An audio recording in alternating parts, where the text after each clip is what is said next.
கல்வி தொலைக்காட்சியின் மாணவ நண்பர்கள் அனைவருக்கும் வணக்கம். நான் உங்கள் பொன்வேல் பாண்டியன்.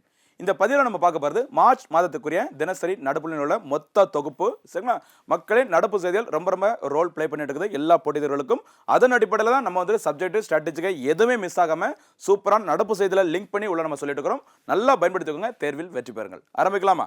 மார்ச் நடப்பு செய்திகள். அதில் ஃபர்ஸ்ட் நம்ம பார்க்கக்கூடியது நியூஸ் பேப்பரில் வந்த ரொம்ப முக்கியமான ஒரு வரி செய்திகள். சரியா?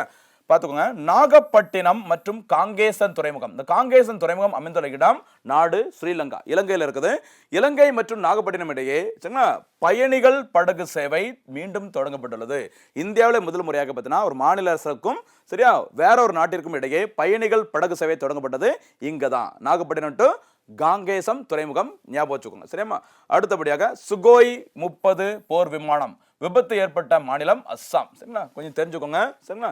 அடுத்தபடியாக ஆந்திராவில் 13 வயதிற்கு உட்பட்டவர்கள் சமூக வலைதளங்களை பயன்படுத்துவதற்கு விரைவில் தடை விதிக்கப்படும் அப்படிங்கிற மாதிரி அறிவிச்சிருக்கிறாங்க ஆந்திராவின் முதலமைச்சர் சந்திரபாபு நாயுடு அவர்கள். சரிங்களா? அதே மாதிரி ஆஸ்திரேலியா நாட்டில் சரியா சிறார்கள் 16 வயதுக்கு உட்பட்ட சிறுவர்கள் பார்த்தீங்கன்னா சோசியல் மீடியாவை பயன்படுத்துவதற்கு முறைப்படி தடை வச்சிருக்கிறாங்க. வேர்ல்டு லெவலில் ஒரு முன்னணி நாடாக இருக்குது ஆஸ்திரேலியா இந்த மாதிரி விஷயங்கள்ல. சரியா? அந்த வகையில் ஆந்திராவும் லிஸ்ட்ல வருது. ஆஸ்திரேலியா ஆந்திரா லிங்க் பண்ணிக்கோங்க. சரியாமா? அடுத்தபடியாக டெல்லியின் புதிய துணைநிலை ஆளுநராக பொறுப்பேற்றுள்ளவர் தரஞ்சித் சிங். மறந்துடாதீங்க. சரிங்களா? தமிழ்நாட்டில் 4 இடங்கள் தான் துணைநிலை ஆளுநர் இருக்கிறாங்க. அதில் முக்கியமான ஒரு இடம் டெல்லி, மறக்காதீங்க. சரிங்களா? ஏற்கனவே உள்ள இடம் ஜம்மு காஷ்மீர், லடாக், டெல்லி, புதுச்சேரி. இந்த 4 இடங்கள் தான் இருக்கிறாங்க துணைநிலை ஆளுநர்கள். அதே மாதிரி இன்னொரு முக்கியமான செய்தி பாருங்க, தமிழ்நாட்டுடன் தொடர்புடைய ஒரு தேசிய செய்தி.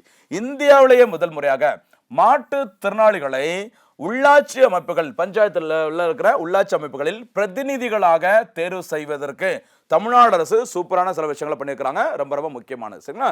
அடுத்த செய்தி, சென்னை உயர்நீதிமன்றத்தின் 55வது தலைமை நீதிபதியாக பொறுப்பேற்றுள்ளவர் SA தர்மாதிகாரி அவர்கள். மறக்காதீங்க. சரியாமா? அடுத்த செய்தி, தமிழ்நாடு மாநில தலைமை தகவல் ஆணையராக இருப்பவர் திரு ஷகில் அக்தர் அவர்கள்.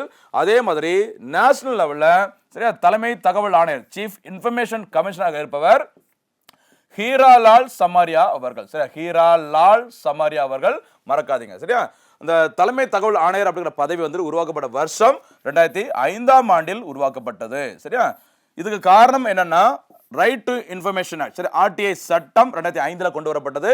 அந்த தகவல் அறியும் உரிமை சட்டத்தின் கீழ் நமக்கு தேவையான தகவல்களை வழங்குவதற்காக தான் இந்த தகவல் ஆணையர் அப்படிங்கிற பதவி உருவாக்குனாங்க. சரிங்களா? ரொம்ப முக்கியமானது. நேஷனல் லெவலில் என்னோட தலைவர் ஹீராலால் சமாரியா. ஓகேவா? அடுத்தபடியாக முக்கியமான ஒரு விளையாட்டு செய்தி பாருங்க. T20 உலகக்கோப்பையை வென்றது இந்திய அணி. சரியா? என்னன்னு சொல்லி பாருங்க. 10வது ஆடவருக்கான T20 உலகக்கோப்பை கிரிக்கெட் போட்டி சரிங்களா இந்தியா மற்றும் இலங்கை நாடுகளில் நடைபெற்றது. சரியா? இந்தியாவிலும் இலங்கையில் நடந்திருக்குமா? இது கலந்து கொண்ட மொத்த டீம் எத்தனைன்னு பார்த்தீங்கன்னா 20. சரியா? 20 டீம். 20 cricket 20 teams கலந்துருக்கிறாங்க. நடைபெற்ற நாடு போட்டிகள் இந்தியா மற்றும் இலங்கை. சரியா? எடிஷன் எத்தனைன்னு பார்த்தீங்கன்னா 10th எடிஷன். ஓகேவா? அடுத்து இறுதிப் போட்டி நடைபெற்ற இடம் உலகின் மிகப்பெரிய கிரிக்கெட் மைதானம் அமைந்துள்ள அகமதாபாத் கிரிக்கெட் ஸ்டேடியத்தோட பேரு நரேந்திர மோடி கிரிக்கெட் மைதானம். ஞாபகம் வச்சுக்கோங்க. சரிங்களா? இந்த இறுதிப் போட்டியில நியூசிலாந்து அணியும் இந்திய அணியும் மோதியது. இதுல நியூசிலாந்து அணியை வீழ்த்தி இந்திய அணி சாம்பியன் பட்டத்தை வென்றது. இப்படி சாம்பியன் பட்டத்தை வென்ற இந்திய அணி கேப்டனாக இருந்தவர் சூரியகுமார் யாதவ் அவர்கள். சரி, SKY ஸ்கைன்னு சொல்லுவாங்கல்ல, சூரியகுமார் தான் இந்தியன் அணியோட கேப்டன். இதுல ஆட்ட நாயகன் விருது சரி இறுதி போட்டியில ஃபைனல் மேட்ச்ல மேன் ஆஃப் தி மேட்ச் வாங்கினது இந்தியாவின் புகழ்பெற்ற சரியா ஃபாஸ்ட் பவுலர் ஜஸ்பிரீத் பும்ரா அவர்கள். அதே மாதிரி மேன் ஆஃப் தி சீரிஸ் சரியா தொடர் நாயகன் விருதை வென்றவர் சஞ்சு சாம்சன் அவர்கள். சரியா? சேட்டான் அப்படி சொல்றாங்களே. வாய்ப்பு கிடைச்ச வாய்ப்பை சூப்பரா பயன்படுத்தி கடைசி 3 மேட்ச்லயும் 80, 90 அப்படின்னு வரிசை அடிச்சு கலக்கினவர் சஞ்சு சாம்சன். அவர் தான் தொடர் நாயகன் விருதை வாங்கியிருக்கிறாங்க. சரியா? சரி, அடுத்து கிரிக்கெட்ல இந்தியாவின் சமீபத்திய சாதனைகள் பாருங்க. இது கேட்கலாம், தொகுத்து கொடுத்திருக்கேன் பாருங்க. 3 முறை T20 உலக சாம்பியன் பட்டத்தை வென்று இந்திய அணி அசத்திருக்கிறாங்க. அது ஒரு மிகப்பெரிய சாதனை. முதல் உலகக்கோப்பை சரி 2020 சரி inaugural edition of T20 world cup அப்படிங்கிறது 2007ஆம் ஆண்டில் நடைபெற்றது சவுத் ஆப்பிரிக்காவில். இதுல MS டோனி அவர்கள் தலைமையில் இந்திய அணி சாம்பியன் பட்டத்தை வின் பண்ணியிருந்தாங்க. சரிங்களா? அதே மாதிரி இதுக்கு முன்னாடி அதாவது 2024ஆம் ஆண்டில் அமெரிக்கா மற்றும் வெஸ்ட் இண்டீஸ்ல நடைபெற்ற T20 வேர்ல்டு கப்ல இந்திய அணி சாம்பியன் பட்டத்தை வின் பண்ணியிருக்கிறாங்க. சரி, அது 2வது முறை. இப்போ 3வது முறை இந்தியாவிலேயே நடைபெற்ற போட்டியில இந்திய அணி சாம்பியன். இதன் மூலம் போட்டியை நடத்திய நாடே, சரியா, யார் வந்து மேட்ச் நடத்துறாங்களோ அந்த நாடே சாம்பியன் பட்டத்தை வின் பண்றது இதுதான் முதல் முறை. அது ஒரு சாதனை. அதே மாதிரி தொடர்ந்து 2 முறை உலக சாம்பியன், சரியா, 2024லயும் சரி 2026லயும் சரி T20ல இந்தியா சாம்பியன் பட்டத்தை வென்று சாதனை படைச்சிருக்காங்க, சரிங்களா. அதே மாதிரி இப்போ நடந்து முடிஞ்சது 10வது T20 வேர்ல்டு கப், இனிமே நடைபெறுவது 11வது, சரி, 11th எடிஷன் ஆஃப் இந்த T20 வேர்ல்டு கப் பார்த்தீங்கன்னா கிரிக்கெட் நடைபெறவுள்ள நாடு ஆஸ்திரேலியா மற்றும் நியூசிலாந்து. எந்த வருஷம் அப்படி பார்த்தீங்கன்னா 2028. அப்படின்னா T20 வேர்ல்டு கப் அப்படிங்கிறது 2 ஆண்டுகளுக்கு ஒரு முறை நடைபெறும், ஞாபகம் வச்சுக்கோங்க. ஆனால் world cup cricket one day ஃபார்மேட்ல நடக்கிற வேர்ல்டு கப் கிரிக்கெட் பார்த்தீங்கன்னா 4 ஆண்டுகளுக்கு ஒரு முறை நடைபெறும், மறக்காதீங்க, சரிங்களா. அடுத்து சூப்பரான செய்தி, ஸ்போர்ட்ஸ்ல இருந்து கண்டிப்பாக SSC RRB எக்ஸாம்ல கண்டிப்பாக கேட்பாங்க, விட்டுறாது, ஓகேவா. அடுத்து பாருங்க, முக்கியமான ஒரு இந்தியன் எக்கனாமி சம்பந்தப்பட்ட சூப்பரான செய்தி பாருங்கம்மா. Special economic zone 2.0 and Kalyani Baba committee என்ன கனெக்ஷன் அப்படிங்கறத பாருங்கம்மா, சரியா. சிறப்பு பொருளாதார மண்டலங்கள் கொள்கை ஏப்ரல் 2000 வெளியிடப்பட்டது, சரிங்களா. இந்த ஸ்பெஷல் எக்கனாமிக் ஜோன் கொள்கையில, சிறப்பு பொருளாதார மண்டல கொள்கையில சீர்திருத்தங்களை கொண்டு வருவதற்கு 2018ஆம் ஆண்டில் அமைக்கப்பட்ட குழுவின் தலைவர் தான் கல்யாணி பாபா. என்ன பாபா? கல்யாணி பாபா. ஸ்பெஷல் எக்கனாமிக் ஜோன்ல சில ரிஃபார்ம்ஸ் கொண்டு வர்றதுக்கு 2018ல அமைக்கப்பட்ட கமிட்டியின் தலைவர். இதன் அடிப்படையில் தற்போது ஸ்பெஷல் எக்கனாமிக் ஜோன், சரி, SEZ 2.0 கொள்கையில் சீர்திருத்தம் கொண்டு வர 17 பேர் கொண்ட குழுவினை மத்திய அரசு அமைச்சாங்க. அதுல கனெக்ஷன் தான் இந்தியாவின் முதல் சிறப்பு பொருளாதார மண்டலம் எங்க அமைக்கப்பட்டது அப்படிங்கறத பாத்துக்கோமா. 1965ஆம் ஆண்டுல குஜராத்தில் உள்ள காண்ட்லா, சரி, காண்ட்லாவில் அமைக்கப்பட்டது. 1965 அப்படின்னா இந்தியாவில் பசுமை புரட்சி அறிமுகம், இந்திய உணவு கழகம், ஃபுட் கார்பரேஷன் ஆஃப் இந்தியா அறிமுகம், எல்லாமே பார்த்துக்கோங்க, மறக்காதீங்க, சரியாமா. அடுத்து பசுமை புரட்சின்னு சொன்னதுனால ஒரு சின்ன கேள்வி கேட்கலாமா. இந்திய பசுமை புரட்சியின் தந்தை மற்றும் வேர்ல்டு லெவல்ல, சரியா, ஃபாதர் ஆஃப் கிரீன் ரெவல்யூஷன் யாருங்கிறத போனஸ் கேள்வியா கமெண்ட்ல சொல்லுங்க பார்க்கலாம், ஓகேவா. அடுத்து தமிழ்நாட்டின் முதல் ஸ்பெஷல் எக்கனாமிக் ஜோன், சரியா, உருவாக்கப்பட்ட இடம் மீனம்பாக்கம்.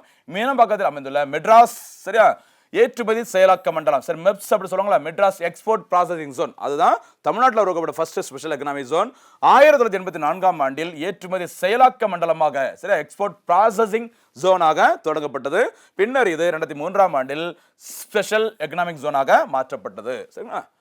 கூடுதல் செய்தி விட்டுறாதீங்க. என்ன ஒரு சிறப்பு என்னன்னா, ஃபர்ஸ்ட் ஸ்பெஷல் எக்கனாமிக் ஜோன் குஜராத்தில் தொடங்கினாலும் இந்தியாவிலேயே அதிக எண்ணிக்கையில் ஸ்பெஷல் எக்கனாமிக் ஜோன் இருக்கிற மாநிலம் எதுன்னு பார்த்தீங்கன்னா நம்முடைய தமிழ்நாடு, மறந்துடாதீங்க, சரிங்களா. சூப்பரான செய்தி. கல்யாணி பாபா எல்லாமே விட்டுறாதீங்க. அடுத்து தமிழ்நாட்டின் புதிய ஆளுநர் RV ஆர்லேக்கர், சரியா, RV ஆர்லேக்கர், ஓகேவா. தமிழ்நாட்டின் ஆளுநராக இருந்தவர் RN ரவி, சரியா, மேற்கு வங்க மாநிலத்தின் ஆளுநராக நியமனம் செய்யப்பட்டுள்ளார். இதனைத் தொடர்ந்து கேரளாவின் ஆளுநராக இருந்தவர் RV ஆர்லேக்கர் அவர்கள் தமிழ்நாட்டின் பொறுப்பு ஆளுநராக, சரிங்களா, பொறுப்பேற்றுள்ளார். இதற்கான உத்தரவை மார்ச் 5ஆம் தேதியில் பிறப்பித்தவர் இந்திய குடியரசுத் தலைவர் திரௌபதி முர்மு அவர்கள், சரிங்களா. ஓகே, அடுத்த செய்தி, சரியா, VBG ராம்ஜி திட்ட இலச்சினையை வடிவமைக்கும் போட்டி, சரிங்களா. சூப்பரான திட்டம் பாருங்க.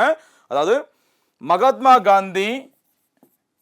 Gandhi national rural employment guarantee scheme, சரிங்களா. ஸ்டார்டிங்ல NREGS அப்படிங்கிற பேர்ல 2006ஆம் ஆண்டுல தேசிய ஊரக வேலை உறுதி திட்டம், சரியா, கிராமங்களில் இருக்கிறவங்களுக்கு குறைந்தபட்சம் ஒரு வருஷத்துக்கு 100 நாட்கள் வேலை வாய்ப்பை வழங்க வேண்டும். அதற்கு தான் NREGS திட்டம் தொடங்கினாங்க. இதுல மகாத்மா காந்தி அவர்களின் பெயர் சூட்டப்பட்ட வருஷம் 2009, மறந்துடாதீங்க, சரிங்களா.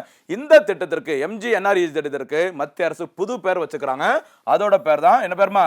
VBG ராம்ஜி திட்டம், சரிங்களா. ஓகே, பாருங்க, வளர்ந்த பாரத ஊரக வேலைவாய்ப்பு மற்றும் வாழ்வாதார உறுதியளிப்பு திட்டம், இதான் தமிழ்ல இதோட விரிவாக்கம், ஷார்ட்டா VBG ராம்ஜி திட்டம்.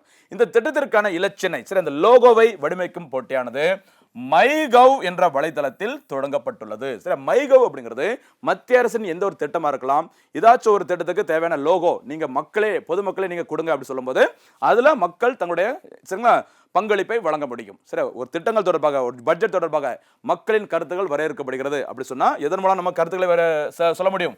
MyGov அப்படிங்கிற ஒரு போர்ட்டல் மூலமாக, சரிங்களா. முடிஞ்ச பதில் சொல்லுங்க. அந்த MyGov அப்படிங்கிற அந்த வசதியானது எந்த ஆண்டு இந்திய அரசால் தொடங்கப்பட்டது? சரிங்களா.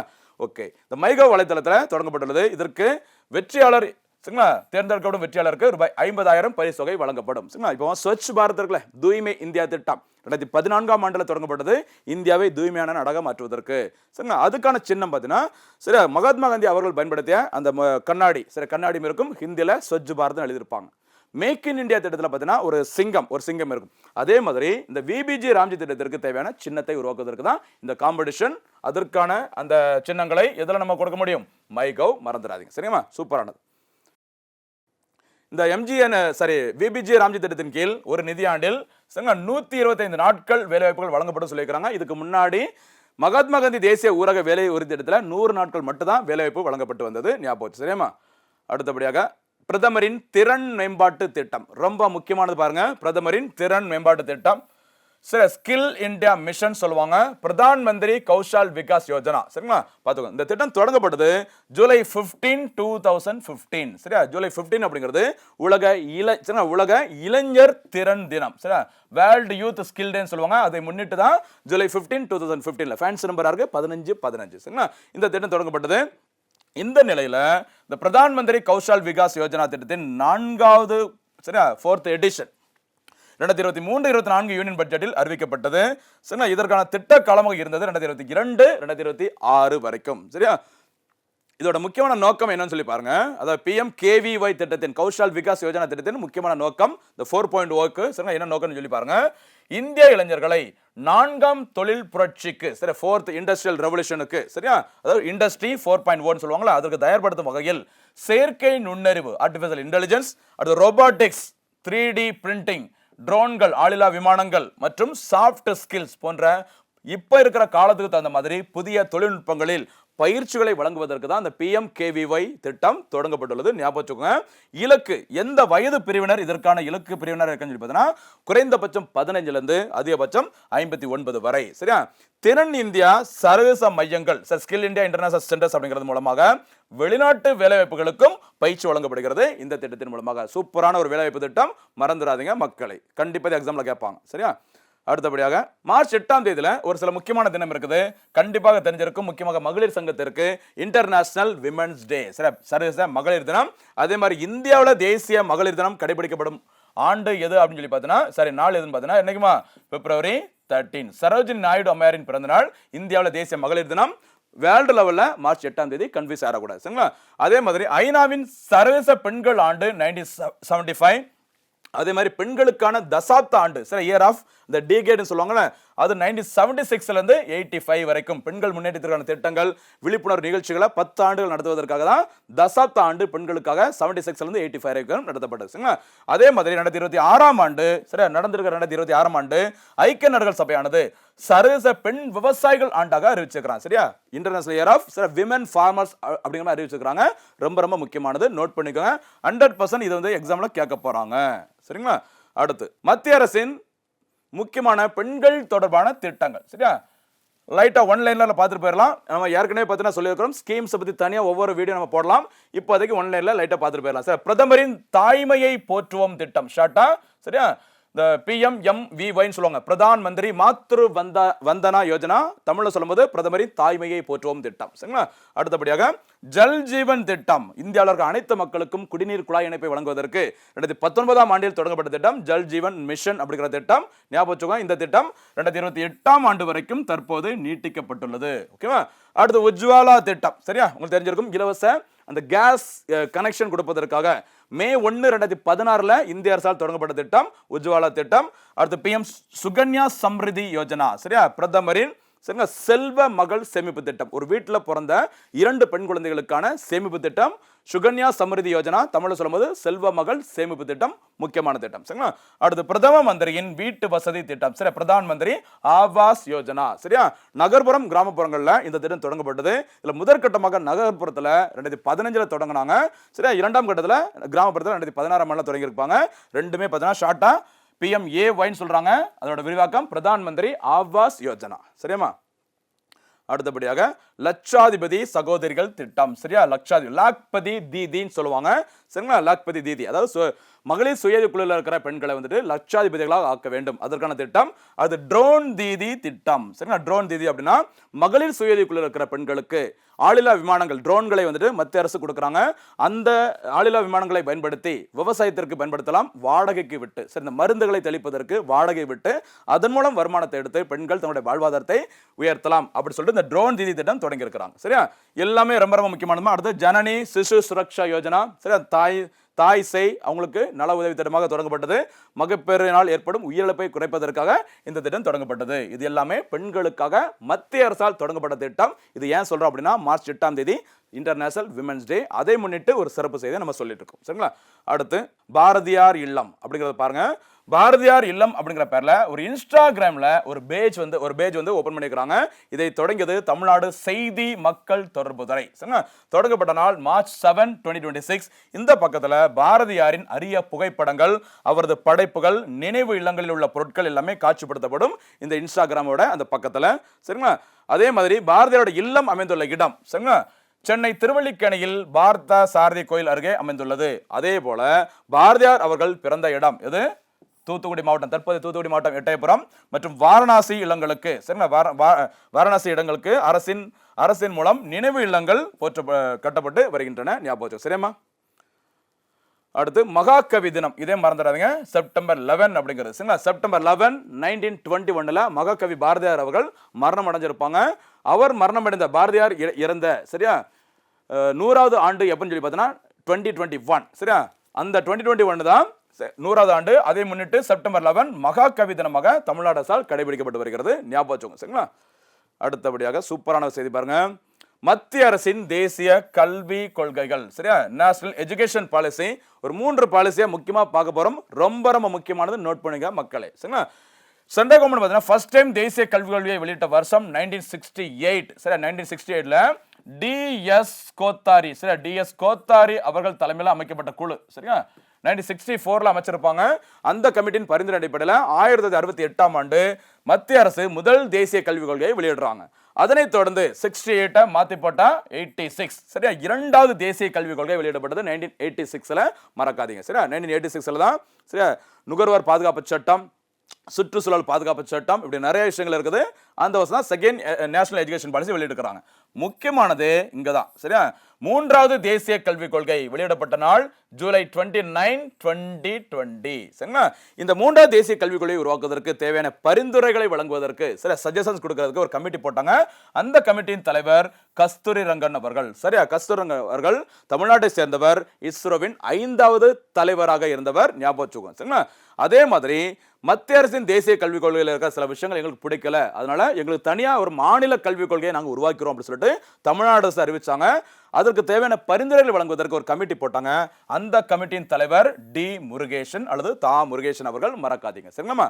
ஓகே, கஸ்தூரங்கன் அவர்கள் தேசிய கல்விக் கொள்கை, டி முருகேசன் அவர்கள் தமிழ்நாடு மாநில கல்விக் கொள்கை. மறந்துடாதீங்க, கன்ஃபியூஸ் ஆகக்கூடாது. அதே மாதிரி தற்போது மத்திய கல்வி அமைச்சராக இருப்பவர் திரு தர்மேந்திர பிரதான் அவர்கள். மறந்துடாதீங்க, ரொம்ப ரொம்ப முக்கியமானது சரிங்களா? உங்களுக்கு ஒரு போனஸ் கேள்வி சரிங்களா? கொஞ்சம் ஆன்சர் பண்ணுங்க பார்க்கலாம். PM ஸ்ரீ திட்டம் மற்றும் சமக்ரா சிக்ஷா அபியான் திட்டம் ரெண்டுமே எந்த ஆண்டு தொடங்கப்பட்டது, எதற்காக தொடங்கப்பட்டது அப்படிங்கிறத சொல்லுங்க. ஏன்னா இந்த 2 திட்டங்களும் சரிங்களா? இந்த 2 திட்டங்களின் மூலமாக மாநில அரசுகளுக்கு கல்விக்காக நிதி வழங்கப்படுகிறது. 3வது தேசிய கல்விக் கொள்கையை நீங்க செயல்படுத்தினாதான் இந்த 2 திட்டங்களின் மூலம் உங்களுக்கு நாங்கள் நிதி தருவோம் அப்படிங்கிற மாதிரி மத்திய அரசு அறிவிச்சுக்கிறாங்க. அறிவித்தவர் கல்வி அமைச்சர் தர்மேந்திர பிரதான் அவர்கள் சரிங்களா? கொஞ்சம் தேடி பார்த்து கரெக்டா சொல்லுங்க பார்க்கலாம். PM ஸ்ரீ, சமக்ரா சிக்ஷா அபியான் திட்டம் SSC ரெண்டுமே எந்த ஆண்டு தொடங்கப்பட்டது, இதோட நோக்கம் என்னங்கிறத ஜஸ்ட் 1 லைன்ல சொல்லுங்க பார்க்கலாம் சரிங்களா? அடுத்தபடியாக முதல்வரின் மருந்தகம் சரியா? நம்ம ஏற்கனவே சரியா மக்கள் மருந்தகம் அப்படிங்கிற பேர்ல ஜன் ஔஷாதி மத்திய அரசு பார்த்தோம். இது வந்து தமிழ்நாடு அரசின் முதல்வரின் மருந்தகம் சரியா? மலிவான விலையில் ஏழை மக்களுக்கு மருந்து பொருட்களை விற்பனை செய்வதற்காக முதல்வரின் மருந்தக திட்டம் அறிவிக்கப்பட்டது. இந்த திட்டம் சரிங்களா எப்போ அறிவிக்கப்பட்டதுன்னு சொல்லி பாருங்க. ஆகஸ்ட் 15, 2024ல சுதந்திர தின உரையாற்றும் போது தமிழக முதலமைச்சர் MK ஸ்டாலின் அவர்கள் அறிவிச்சாங்க. அதனைத் தொடர்ந்து இந்த திட்டம் முறைப்படி செயல்பட தொடங்கியது பிப்ரவரி 24, 2025 சரியா? பிப்ரவரி 24 அப்படிங்கிறது தமிழ்நாட்டில் மாநில பெண் குழந்தைகள் பாதுகாப்பு தினம். அன்றைய தினம் முன்னாள் முதலமைச்சர் செல்வி ஜெயலலிதா அம்மையாரின் பிறந்தநாள். மறக்காதீங்க சரிங்களா? இந்த முதல்வரின் மருந்தகம் அமைப்பவர்களுக்கு ரூபாய் 3 லட்சம் வரை மானியம் வழங்கப்படுகிறது. முக்கியமான செய்தி, கூட்டுறவு சங்கங்கள் சரியா? கோஆபரேட்டிவ் சொசைட்டி மூலமாக 500 மக்கள் மருந்தகமும், தொழில் முனைவர்கள் மூலமாக 500 மக்கள் மருந்தகம் முதல்வர் மருந்தகம் தொடங்கப்பட உள்ளது. மொத்தத்தில் 1000 முதல்வர் மருந்தகங்கள் முதற்கட்டமாக தொடங்கப்படும் அப்படின்னு சொல்லி அறிவிச்சிருக்காங்க சரியா? இதில் நோட் பண்ண வேண்டியது கூட்டுறவு சங்கங்கள் மூலமாக முதல்வர் மருந்தகம் ஸ்டார்ட் பண்றாங்க. மறந்துடாதீங்க சரியாமா? அடுத்த முக்கியமான செய்தி பாருங்க. இந்தியாவின் புதிய தலைமை தேர்தல் ஆணையர் ரெகுலரா நியூஸ்ல வருதுமா இது, சரியா? அப்பப்ப நியூஸ்ல வந்துட்டே இருக்குது, சரிங்களா? ஏன் அப்படின்னா தலைமை தேர்தல் ஆணையரை வந்துட்டு பதவி நீக்கம் செய்வதற்கு முயற்சி அப்படின்னு சொல்லி வந்துட்டு இருக்கும்போது அவங்கள பத்தி கிளியரா நியூஸ் பேப்பர்ல வந்துட்டே இருக்குது. எந்த ஒரு செய்தி ரிப்பீட்டடா வருதோ அதை நல்லா ஃபோக்கஸ் பண்ணிக்கோங்க, எக்ஸாம்ல அதுதான் கேட்பாங்க, சரிங்களா? இந்தியாவின் புதிய தலைமை தேர்தல் ஆணையர், இந்தியாவின் 26வது தலைமை தேர்தல் ஆணையர் சீஃப் எலெக்ஷன் கமிஷனராக திரு ஞானேஷ்குமார் அவர்கள் நியமிக்கப்பட்டுள்ளார், சரியா? எப்படின்னு சொல்லி பாருங்க, அந்த ப்ராசஸ் பார்த்துக்கோங்க. பிரதமர் தலைமையிலான தேர்வு குழு, சரியா? செலக்ஷன் பேனலுக்கு யார் தலைவர்? பிரதமர் தலைமையிலான தேர்வுக்குழுவின் பரிந்துரையின் அடிப்படையில் குடியரசுத் தலைவர் நியமனம் செய்துள்ளார். ஒரு முக்கியமான லைன், யாரு பரிந்துரை பண்றாங்க? பிரதமர் தலைமையிலான அந்த தேர்வுக்குழு, சரி, செலக்ஷன் பேனல் தான் பரிந்துரை செய்றாங்க. அவரை நியமனம் செய்யறது அப்பாயிண்டட் பை பிரசிடென்ட் ஒன்லி, மறந்துடாதீங்க, சரிங்களா? இதற்கான அறிவிப்பை மத்திய சட்ட அமைச்சகம் வெளியிட்டது, சரியா? ஞானேஷ்குமார் அவர்கள் பிப்ரவரி 19, 2025 முதல் ஜனவரி 26, 2029 வரைக்கும் தலைமை தேர்தல் ஆணையர் பதவியில இருப்பாங்கன்னு சொல்லியிருக்காங்க, சரியா? இவர் கேரள மாநிலத்தை சேர்ந்தவர், ஞாபகம் வச்சுக்கோங்க, சரிங்களா? ஹரியானா மாநிலத்தை சேர்ந்த திரு விவேக் ஜோஷி புதிய தேர்தல் ஆணையராக நியமனம் செய்யப்பட்டுள்ளார். தற்போது தேர்தல் ஆணையராக இருக்கிற இன்னொரு முக்கியமான நபர் சுக்பீர் சிங் சந்து, சரிங்களா? எலெக்ஷன் கமிஷன்ல ஒரு சீஃப் எலெக்ஷன் கமிஷனர் இருப்பாங்க, 2 எலெக்ஷன் கமிஷனர்ஸ் இருப்பாங்க, சரியா? இதுல சீஃப் எலெக்ஷன் கமிஷனர் தான் ஞானேஷ்குமார் அவர்கள். எலெக்ஷன் கமிஷனர்ஸ் யார் பார்த்தீங்கன்னா ஒருத்தங்க விவேக் ஜோஷி, இன்னொருத்தங்க சுக்பீர் சிங் சந்து. 2 பேரும் பார்த்துக்கோங்க.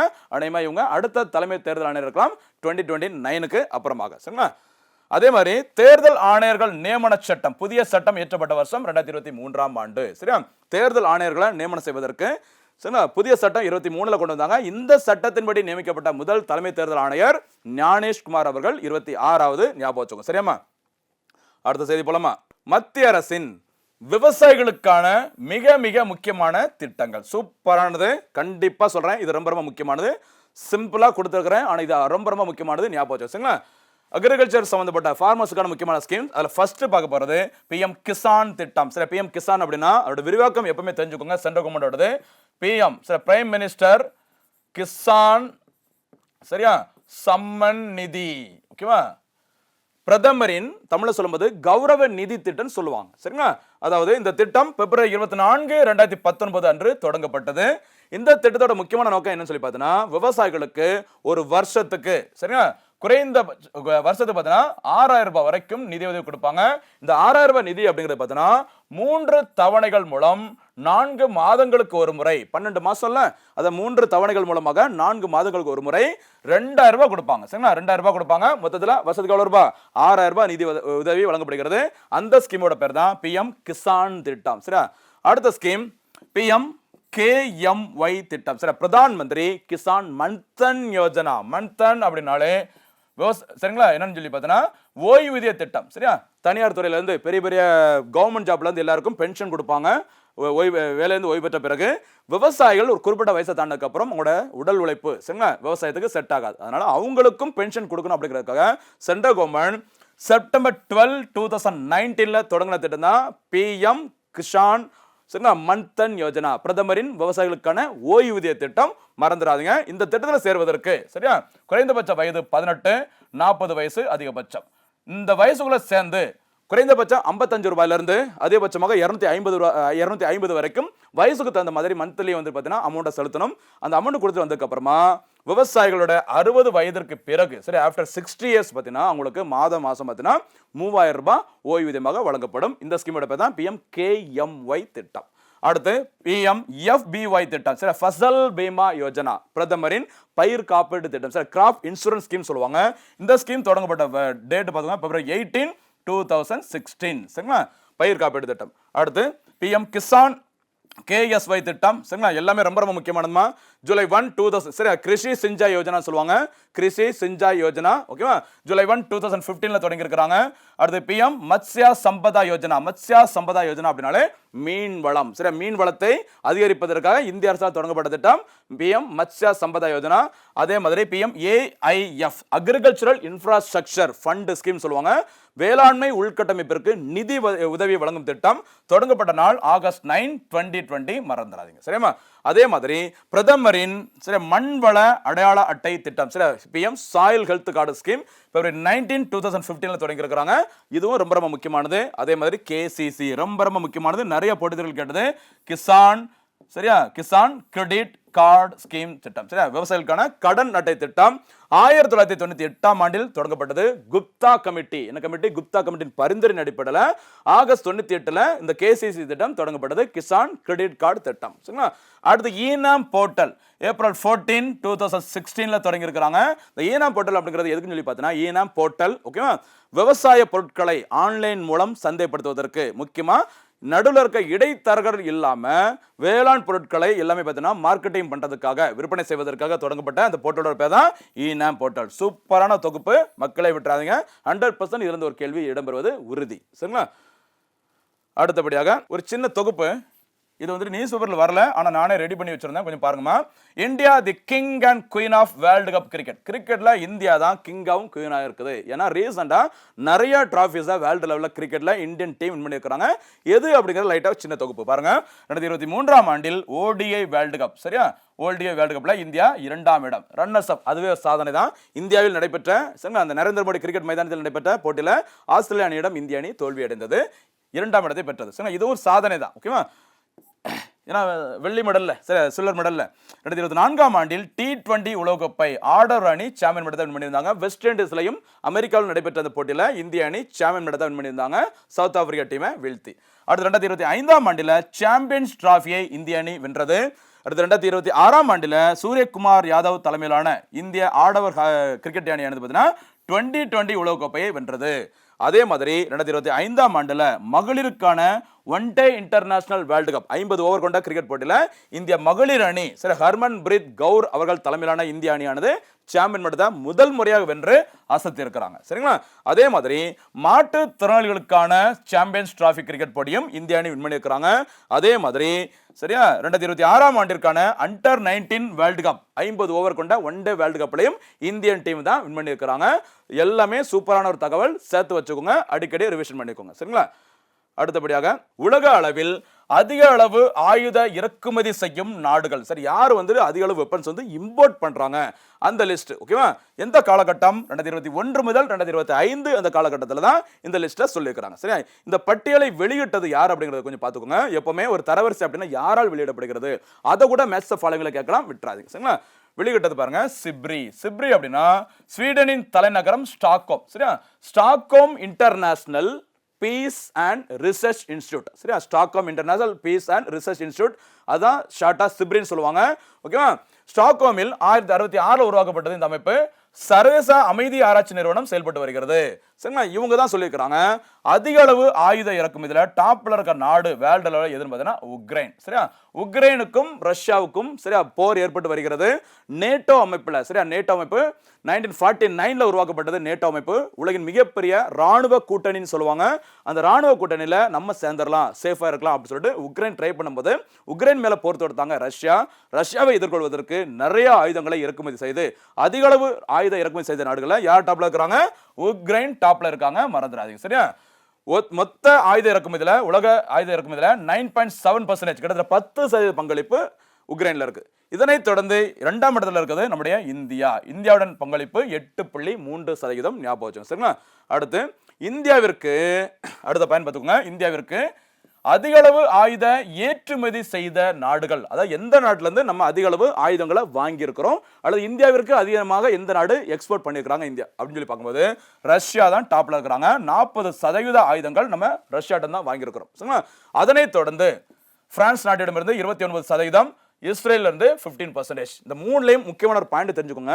ரஷ்யாவில இருந்து நம்ம வந்து பிரம்மோஸ் ஏவுகணை, சரியா, இந்த சுகோய், இந்த போர் விமானம் அதெல்லாம் இருக்கட்டும். லேட்டஸ்டா என்னன்னு சொல்லி பார்த்தீங்கன்னா S-400 அப்படிங்கிற வான் பாதுகாப்பு அமைப்பு. வானத்துல இருந்து எப்படி நம்ம தாக்குதல் நடத்தினாலும் அதை கண்டுபிடிச்சு அதை அழிக்கும் ஒரு வசதியை கொண்டது S-400 அப்படிங்கிற வான் பாதுகாப்பு அமைப்பு ரஷ்யாட்ட இருந்து வாங்கியிருக்கிறோம். அதுவே பிரான்ஸ் அப்படின்னாலே பாதுகாப்பு துறையில முக்கியமானது ரஃபேல் போர் விமானம். ஆபரேஷன் சிந்தூர்ல இருந்து நிறைய விஷயங்கள்ல நியூஸ்ல வந்து கலக்குன அந்த ரஃபேல் போர் விமானம் எங்க இருந்தா வாங்கியிருக்கோம்? நம்ம பிரான்ஸ் நாட்டிடம் இருந்து.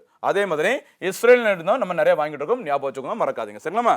2016-2020 வரையிலான காலகட்டத்தை ஒப்பிடுகையில் இந்தியாவின் ஆயுத இறக்குமதி 4% குறைந்துள்ளது. அதாவது நமக்கு தேவையானதை நம்மளே உற்பத்தி பண்ணிட்டு இருக்கோம்னு சொல்லியிருக்காங்க. எதன் மூலமாக? ஆத்ம நிர்பார் பாரத் திட்டம். சரிங்களா, சொல்லுங்க பார்க்கலாம். ஆத்ம நிர்பார் பாரத் திட்டம் எப்போது தொடங்கப்பட்டது? பதில் தெரிஞ்சவங்க கமெண்ட்ல சொல்லுங்க. சரிங்களா, இந்த ஆத்ம நிர்பார் பாரத் எனப்படும் தற்சார்பு இந்தியா திட்டத்தின் கீழ் உள்நாட்டிலேயே ராணுவ உற்பத்தி திறனை அதிகரித்துள்ளது. அதனாலதான் 4% அந்த இறக்குமதி வந்து நமக்கு வந்துட்டு குறைஞ்சிருக்குது. இது ஒரு நல்ல சிம்டம்ஸ் அப்படின்னு சொல்லியிருக்கிறாங்க. இன்னொரு விஷயம், ஆயுத ஏற்றுமதியிலும் இந்தியா வந்து அதிக அளவு சாதனைகளை படைச்சிட்டு இருக்கிறாங்க. சரியா, ஞாபகம் வச்சுக்கோமா, ரொம்ப ரொம்ப முக்கியமானது, கவனமா இருந்துங்க. சரிங்களா, ஏன்னா வந்து நம்ம எல்லா நாடுகளும் சார்ந்திருக்காம நமக்கு தேவையானதை நம்மளே உற்பத்தி பண்ணணும் அப்படிங்கிறதுக்காக தான் இந்த ஆத்ம நிர்பார் சரியா சுயசார்பு தற்சார்பு இந்தியா திட்டம் தொடங்கப்பட்டது. மறக்காதீங்க. சரிங்களா, சூப்பரான ஒரு தொகுப்பு. ஒரு சில கேள்விகள் நடுவில் கேட்டுக்கிறோம். எல்லா கேள்விகளுக்கும் நல்ல முறையில் பதில் சொல்லிக்கோங்க. தேர்வில் வெற்றி பெறுங்கள். மீண்டும் சந்திக்கலாம்.